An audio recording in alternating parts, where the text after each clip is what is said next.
Hola, es un placer tenerte aquí. Antes de comenzar, suscríbete al canal y dale like al vídeo. Me casé con Javier hace apenas un año, creyendo que éramos felices. Recuerdo su sonrisa al ponerme el anillo, sus promesas dulces bajo el altar, los aplausos de los invitados y la sensación absurda de que había encontrado al hombre correcto. En ese momento no tenía dudas, ni sospechas, ni cicatrices, solo un corazón lleno de amor y un futuro que parecía luminoso. Pero basta un año para que todo se quiebre, para que una historia de amor se revele como una mentira perfectamente ensayada. Hoy, miro hacia atrás y me pregunto si alguna vez fue real o si simplemente fui un personaje más en su teatro privado. Solo vi a sus padres 3 veces, la primera fue en la casa de campo, cuando me los presentó con una mezcla de nerviosismo y orgullo, como si escondiera algo detrás de cada sonrisa. Era otoño, las hojas cubrían el sendero que llevaba a la entrada, y ellos nos recibieron con una cortesía distante, casi ensayada, como si simplemente actuaran una escena frente a una visita inesperada.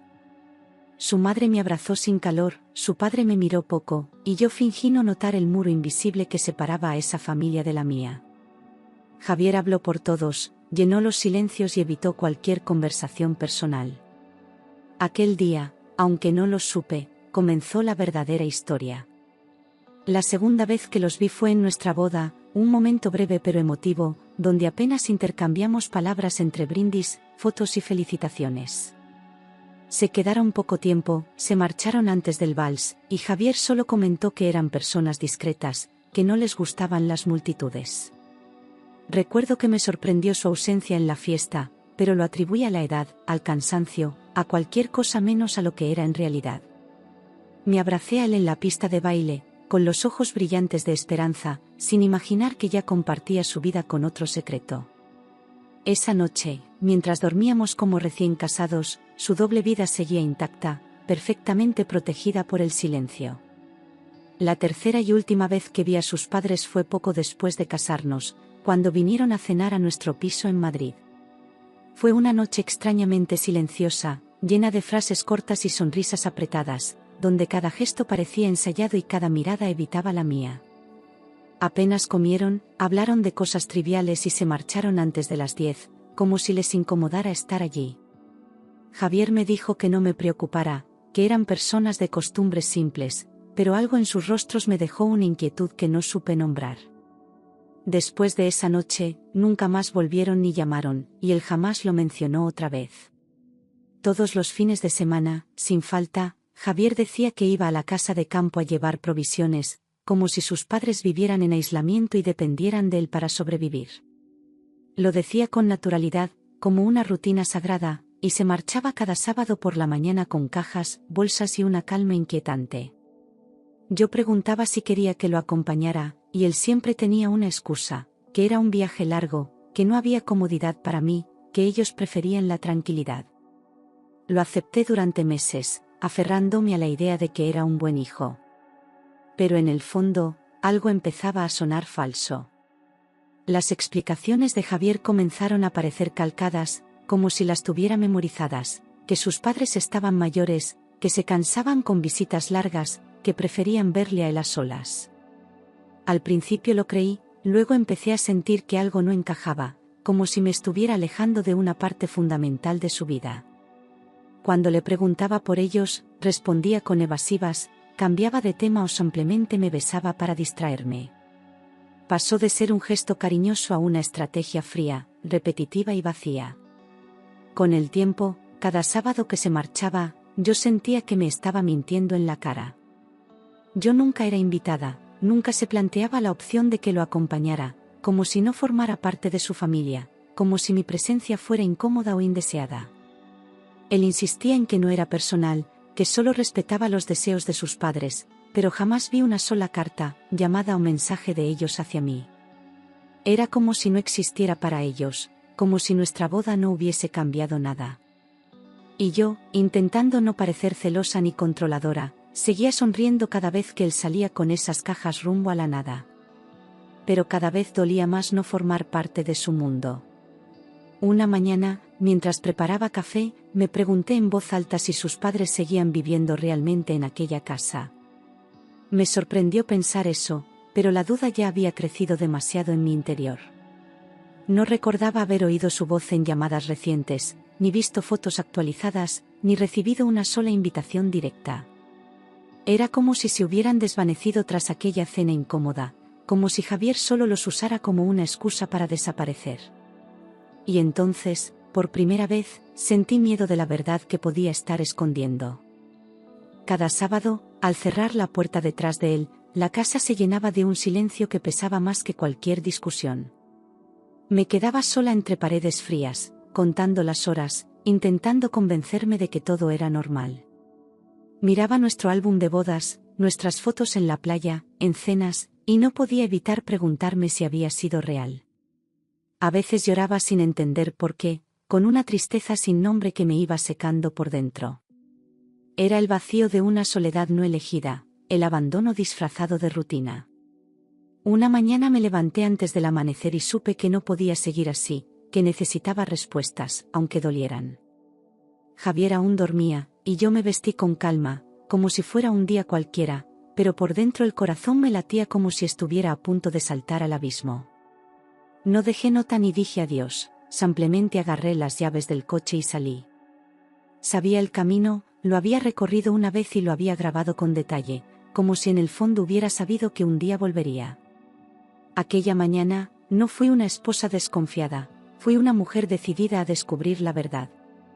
La carretera serpenteaba entre campos secos y colinas doradas por el sol de septiembre, y cada curva me acercaba más a un lugar que ya no parecía el mismo en mi memoria.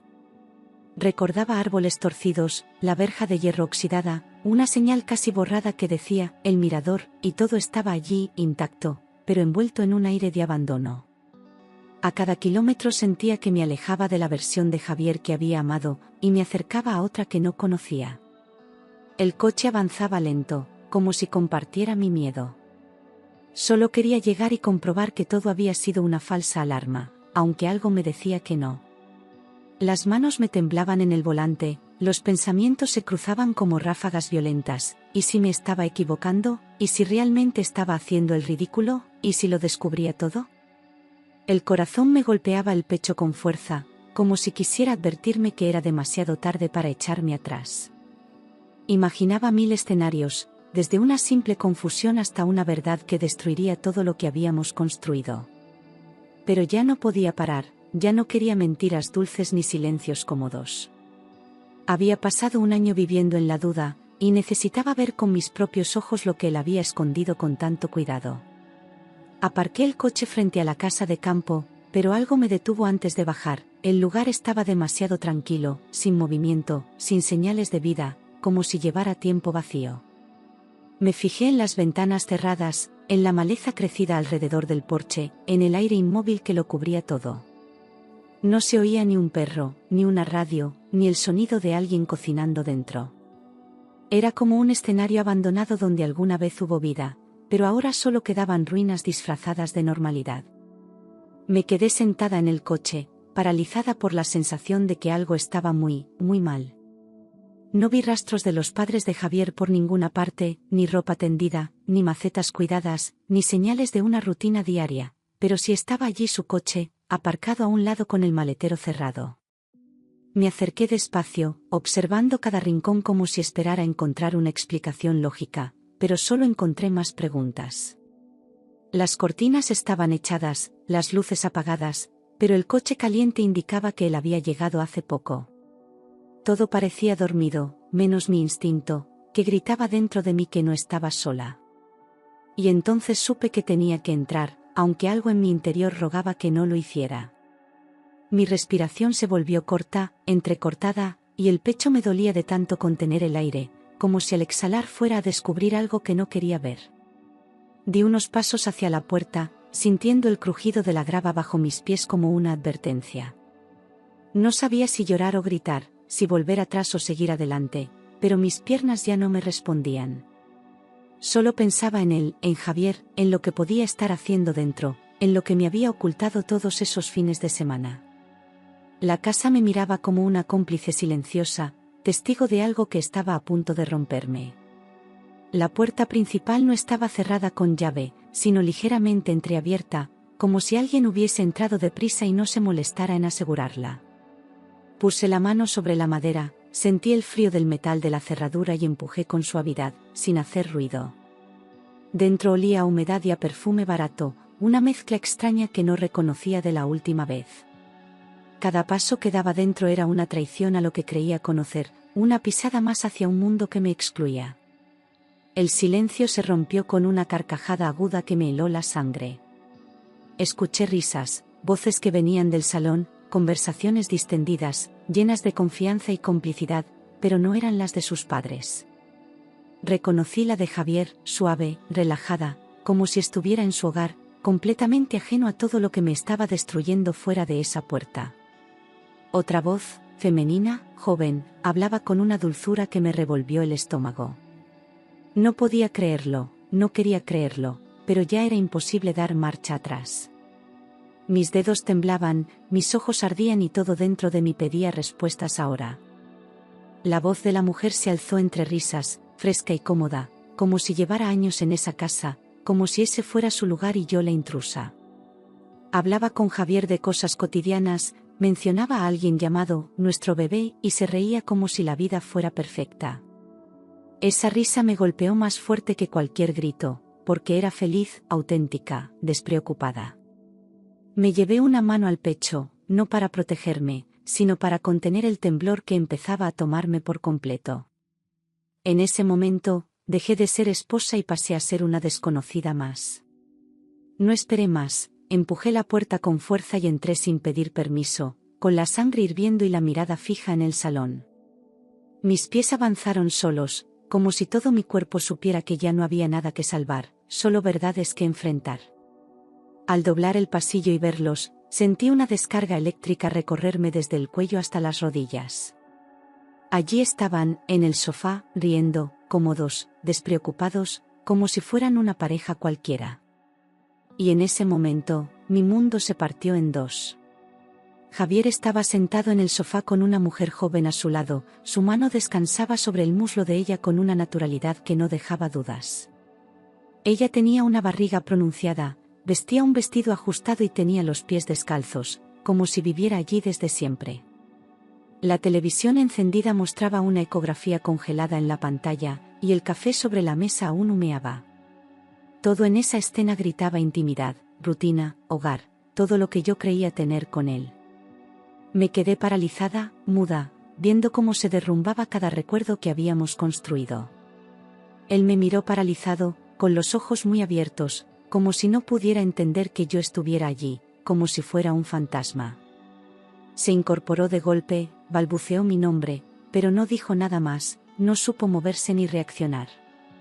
La otra mujer se giró lentamente, sin perder la calma, sin ocultarse, y me observó con una mezcla de lástima y superioridad. Nadie habló durante varios segundos, pero el silencio era ensordecedor. Y yo, con el corazón en ruinas, solo podía mirar a Javier esperando una respuesta que no llegaba. La mujer acariciaba su vientre con una serenidad hiriente, como si no tuviera nada que esconder, como si mi presencia no fuera más que una molestia menor.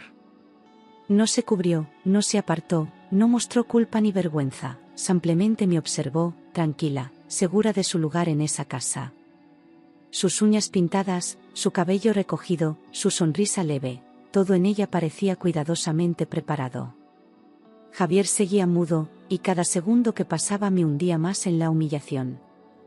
Fue ella, no él, quien rompió el silencio.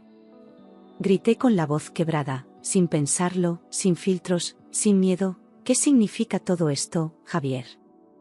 Mis palabras se estrellaron contra las paredes como cristales rotos, llenas de rabia, dolor y una desesperación que ya no podía contener. Él dio un paso hacia mí, con las manos temblorosas, pero no dijo nada, solo me miraba como si no supiera quién era. La mujer, aún sentada, no se inmutó, y seguía acariciando su vientre como si yo estuviera interrumpiendo una escena privada. Yo necesitaba respuestas, necesitaba que alguien hablara, aunque fuera para terminar de destruirme. Él bajó la cabeza, incapaz de responder, como si cada palabra se le hubiera borrado de la boca, como si no tuviera nada que ofrecer más que su vergüenza. No fue el tipo de silencio que consuela, fue uno denso, cobarde, que me dejó sola frente a un abismo. Sus manos colgaban a los lados del cuerpo, inútiles, y su mirada ya no me buscaba. Fue en ese instante cuando supe que no me iba a defender, que no iba a luchar por mí. Lo había perdido incluso antes de saber que lo estaba perdiendo. Fue la mujer quien rompió la tensión, con una voz firme y directa, como si hablara de algo natural: soy Clara, y estoy embarazada de tu marido. No pestañeó, no dudó, no evitó mi mirada, como si la batalla ya estuviera ganada antes de empezar. Su forma de decirlo no buscaba comprensión, sino control, como si se tratara de una declaración de poder. El mundo se me cayó encima de golpe, no por las palabras en sí, sino por lo que confirmaban. Javier seguía en silencio, y esa ausencia fue la mayor traición. Sentí que mi cuerpo se quebraba desde dentro, como si cada órgano se contrajera para protegerse del impacto. No era solo dolor, era humillación, era la certeza de que había compartido mi vida con un desconocido. Cada imagen nuestra, cada beso, cada noche juntos, se convertía en una mentira más que me escupía a la cara. No sabía si gritar o vomitar, pero no podía moverme, solo respirar como quien se ahoga sin agua. Lo que había construido con amor, él lo había destruido con desprecio. Todo se volvió claro de golpe, cada fin de semana, cada excusa, cada mirada esquiva no era por sus padres, sino por ella. Entendí que yo había sido la fachada, la esposa legal, mientras él llevaba una vida paralela con otra mujer y un hijo en camino. No eran errores, eran decisiones frías, repetidas, sostenidas con precisión. Me di cuenta de que Javier nunca planeó elegirme del todo, solo me usó como parte de una mentira que ahora se le escapaba de las manos. La rabia empezó a hervirme por dentro. Clara se levantó del sofá con el móvil en la mano y, sin decir una palabra más, me mostró una serie de mensajes entre ellos, conversaciones íntimas, planes futuros, fotos juntos en esa misma casa. Cada palabra en esa pantalla era un golpe seco, una confirmación de que yo había sido la última en enterarme. Ella no lloraba ni temblaba, solo me observaba como si le diera pena lo ingenua que fui. Javier no intentó quitárselo, no negó nada, solo tragaba saliva con los ojos rojos. Ya no quedaba espacio para dudas. Cada mensaje leído era una puñalada distinta, no solo por el contenido, sino por la naturalidad con la que se referían a mí como un obstáculo.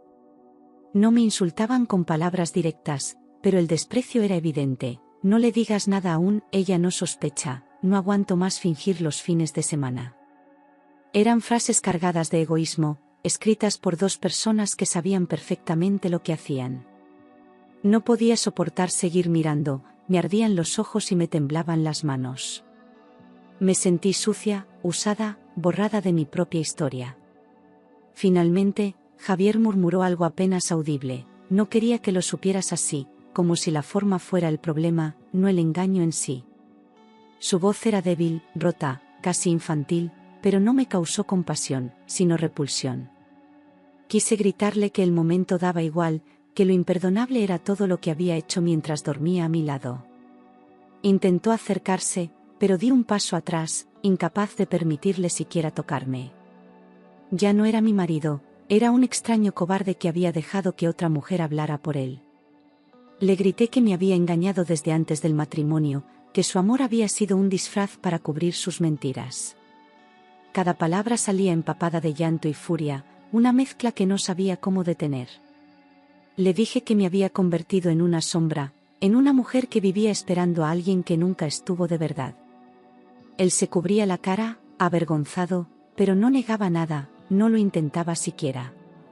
Sentí que mi voz era lo único que me quedaba, y no iba a callarla por nada ni por nadie. Javier dijo que todo era complicado, que Clara había pasado por un momento difícil y que él solo intentaba ayudarla, pero sus ojos no sostenían la mentira. Cada palabra que salía de su boca era más débil que la anterior, como si él mismo ya no creyera en su historia. Dijo que nunca quiso hacerme daño, que se sentía atrapado, pero yo ya no escuchaba, solo veía a un hombre pequeño, lleno de excusas. No era amor, era egoísmo, era cobardía vestida de buenas intenciones. Y eso dolía más que cualquier traición física. Para mí no había excusas, Estaba sentado con su amante embarazada en una casa donde me mintió durante un año entero. No se trataba de errores, se trataba de una vida doble, cuidadosamente diseñada para excluirme.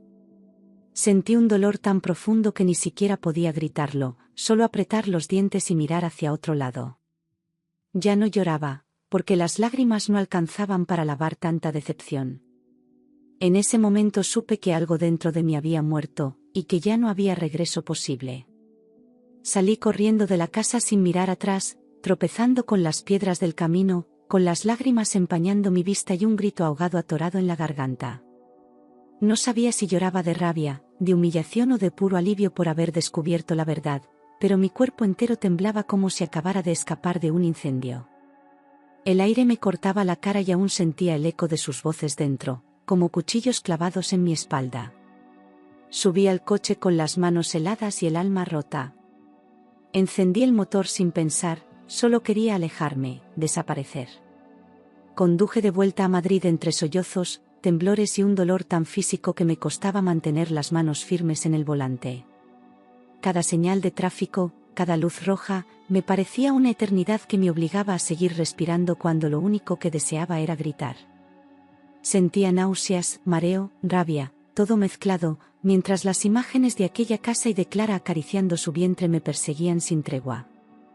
Me detuve 2 veces en el arcén para vomitar, sola, vacía, sin saber a quién llamar. Llegué a casa cuando anochecía, con el corazón hecho trizas.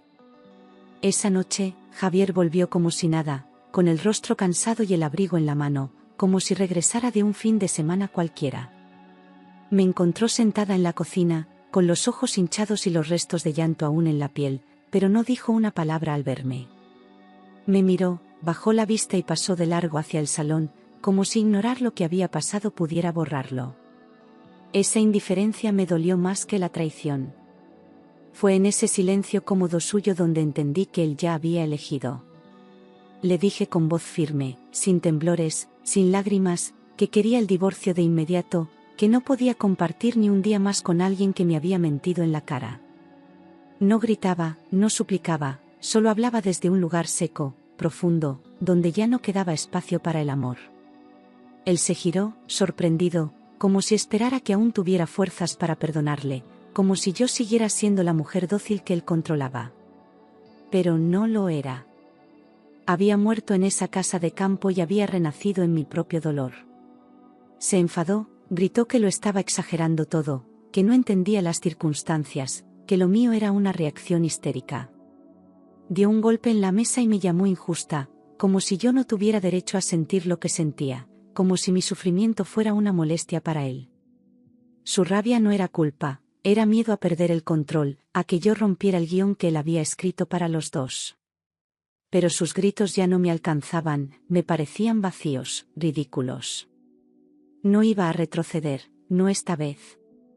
No había nada que exagerar, yo lo había visto con mis propios ojos, los mensajes, la casa, la barriga de Clara, su silencio. No eran suposiciones, eran hechos tan sólidos como el anillo que llevaba en el dedo y que ahora quemaba como hierro al rojo vivo. Le respondí con calma que no iba a quedarme ni un día más junto a alguien que había construido una vida entera a espaldas mías. Me miró con desesperación, pero ya no tenía poder sobre mí. La verdad me había dado la fuerza que él me quitó durante un año. Al día siguiente, sin dudarlo, busqué un abogado especializado en divorcios y pedí cita urgente, con el rostro aún marcado por el insomnio. Mientras hablaba por teléfono, Javier me observaba desde el pasillo, mudo, como si todavía no creyera que yo fuera capaz de ir tan lejos. Pero esta vez no le expliqué nada, no le pedí permiso, no lloré, simplemente hice lo que tenía que hacer. Estaba cansada de esperar comprensión donde solo había manipulación. Esa llamada fue mi primer acto de libertad real. Esa tarde, llamé a Marta, mi mejor amiga desde la universidad, y le conté todo entre lágrimas, gritos ahogados y silencios que decían más que las palabras. Me escuchó sin interrumpirme, sin juzgar, solo respirando conmigo al otro lado del teléfono, dándome el espacio que nadie más me había dado. Cuando terminé, me dijo con firmeza que no estaba sola, que me ayudaría en cada paso, que no iba a dejar que me hundiera. Lloré de nuevo, pero por otra razón, porque por fin sentía que alguien me veía. Marta fue mi salvavidas esa noche. Conté mi historia al abogado con una voz apagada pero decidida, sin adornos ni dramatismos, solo hechos duros y reales que caían uno tras otro como piedras. Él me escuchó con atención, tomando nota de cada fecha, cada mensaje, cada visita a la casa de campo, sin interrumpirme. Me hizo preguntas precisas, concretas, y su tono calmado me ayudó a no derrumbarme otra vez. Al final, me dijo que sí, que había base suficiente para iniciar el proceso y que tenía derecho a todo lo que estaba reclamando. Por primera vez, sentí que la justicia podía estar de mi lado. A pesar de todo, aún temblaba cada vez que repetía lo que había visto, como si mi mente intentara protegerme de recordar cada detalle. No era miedo a perderlo, era miedo a no reconocerme sin él, a haber construido mi identidad alrededor de una mentira. Dormía mal, comía poco, y cada paso que daba hacia la separación me dolía como si caminara sobre cristales. Pero ya no había vuelta atrás, y eso era lo que me sostenía. Tenía que seguir, aunque me rompiera un poco más cada día. Durante las semanas siguientes reunimos todas las pruebas, los mensajes que Clara me mostró, las capturas de pantalla, las fechas de los viajes de Javier, incluso recibos y fotos que confirmaban su doble vida. Cada documento era como abrir una herida distinta, pero al mismo tiempo me daban fuerza, como si al nombrar lo que pasó, dejara de tener poder sobre mí. Mi abogado era meticuloso, metía cada prueba en carpetas etiquetadas, y me explicaba cada paso del proceso con claridad. Yo tomaba notas, escuchaba, asentía, pero por dentro aún estaba aprendiendo a sostenerme. Era una guerra silenciosa, y yo estaba aprendiendo a pelear.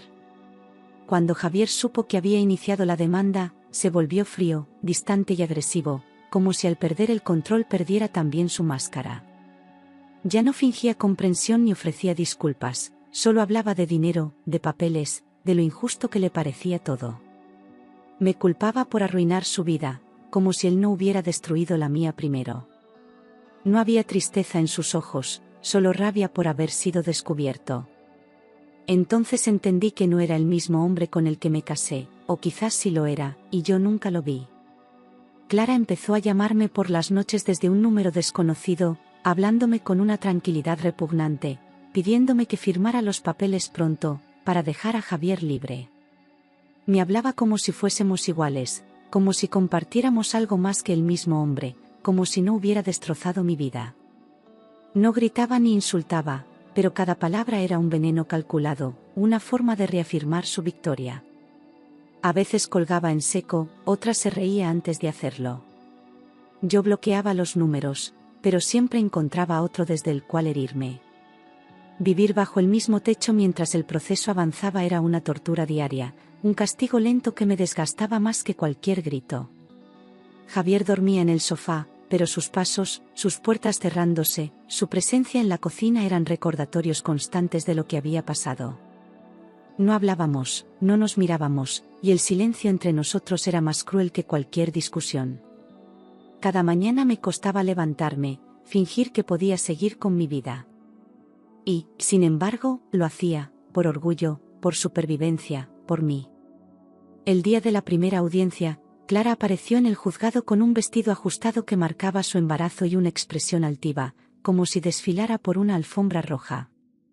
Se sentó con Javier, le tomó la mano, sonrió a las cámaras como si fuera la esposa legítima.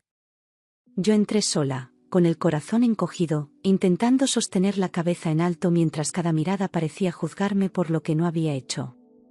Sentí la piel arder de vergüenza, de impotencia, de rabia contenida.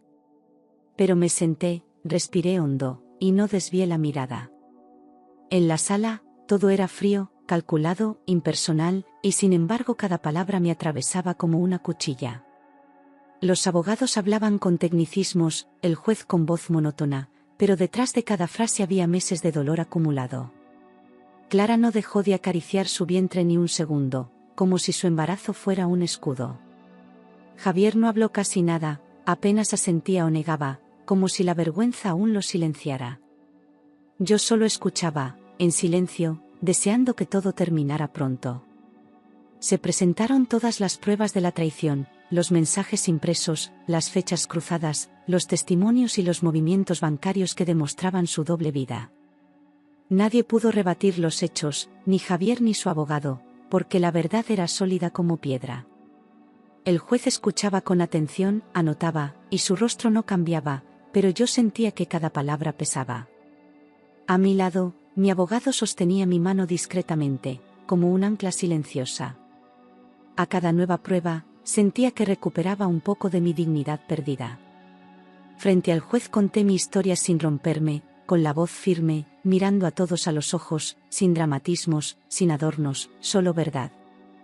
Hablé de cómo conocí a Javier, de nuestro matrimonio, de las visitas a la casa de campo, de la tarde en que lo descubrí. No omití detalles, pero tampoco exageré, porque no hacía falta, los hechos ya eran suficientemente devastadores. Al terminar, sentí un temblor en las piernas, pero no dejé que se notara. Fue mi momento más fuerte, y no lo sabía hasta que acabé. Al terminar mi declaración, la sala quedó en un silencio tenso, denso, donde ni siquiera los papeles se movían. Javier bajó la mirada, derrotado, y Clara apartó la suya con fastidio, como si no soportara que yo hablara con tanta claridad. El juez tardó unos segundos en reaccionar, luego asintió y dio paso al cierre. Ese silencio fue más poderoso que cualquier grito, más claro que cualquier argumento legal. Allí, entendí que ya no era víctima, sino testigo de mi propia fuerza. Me concedieron el divorcio, la vivienda en Madrid y la protección legal contra cualquier intento de acoso o contacto por parte de Clara. El juez fue claro, conciso, implacable, y su voz fue la confirmación de que no todo estaba perdido.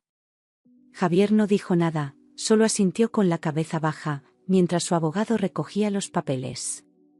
Yo salí del juzgado sin llorar, con los pasos firmes y el corazón aún palpitando. Por fin, la justicia me había devuelto algo de lo que él me había robado.